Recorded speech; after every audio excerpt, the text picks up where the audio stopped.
Welcome back to the session on first chapter of Accounting 1, that is Introduction to Accounting. In our previous sessions, we have seen what is bookkeeping, what is accounting, the meaning, definition of accounting, and objectives of accounting. So let us continue with the study. So today we will see what is accountancy. So there are two definitions which are given by Eric Kohler and F.W. Pixley. So Eric Kohler defines accountancy is the theory and practice of accounting. So when we say theory and practice of accounting, let us recall what was accounting. So in our previous session, we have seen accounting is identifying the business transaction, measuring it in terms of money, recording it, classifying it into appropriate accounts and ledgers, and summarizing it in the form of the profit and loss account and the balance sheet. So when you actually practice this, when you actually write the book in the given format which is required, so then it will become accountancy. Let us look into the detailed definition given by F.W. Pixley. The discipline which analyzes the art and principle of recording all monetary transactions is known as accountancy. So very clearly he mentions it is an art and it is the principle of recording. Principle here means it is rules and regulations which are laid down by the chartered accountant body. In India, it is ICAI, Institute of Chartered Accountants of India, who give us the rules of how the accounts have to be written. So when these rules are being followed, and other point to be noted is monetary transactions. So our key point is that we record only those items where we can identify it in terms of money. So when this is being practiced, it becomes accountancy. So when accounting is actually put into practice, it becomes accountancy. So let us see what are the features of accountancy. So the very first feature is it is a discipline. When I say discipline, it means it is a body of knowledge. So there is a certain knowledge about the accounts. We classify the accounts into real, nominal, and other accounts, personal accounts, and we have a rule for it. So all these rules are being followed. There's various treatments of these accounts. So all these, when we put together, it becomes a body of knowledge which we need to study and then apply. Without knowing without having any knowledge of accounts, we cannot directly write accounts. So that is why it is a discipline. Next is it is science, prescribing rules and principles.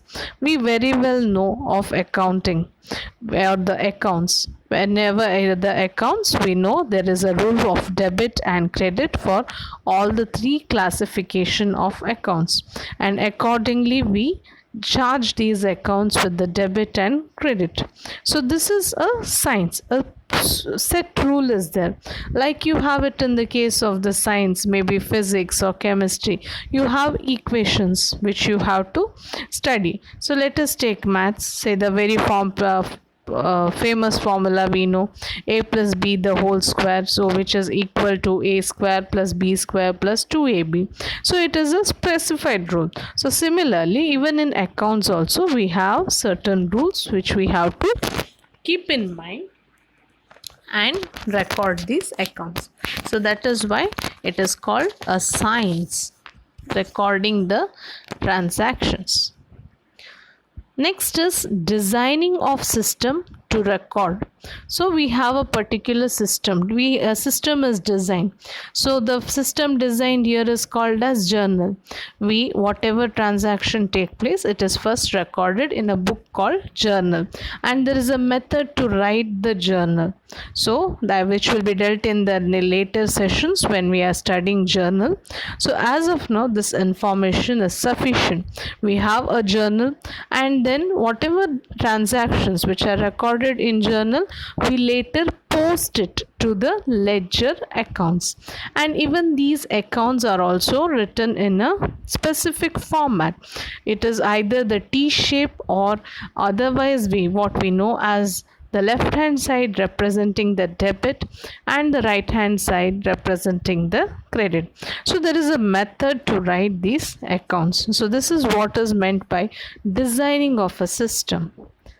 The next feature is recording of business transactions. So this is very clear. When we are recording all those transactions which are related to the business, and the most important point, which can be quantified in terms of money. So this is the key point when we are writing accounts. So only business related transactions are recorded.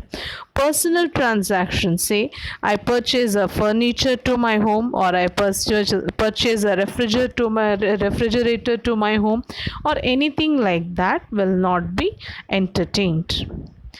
The next important feature is the scope of accountancy.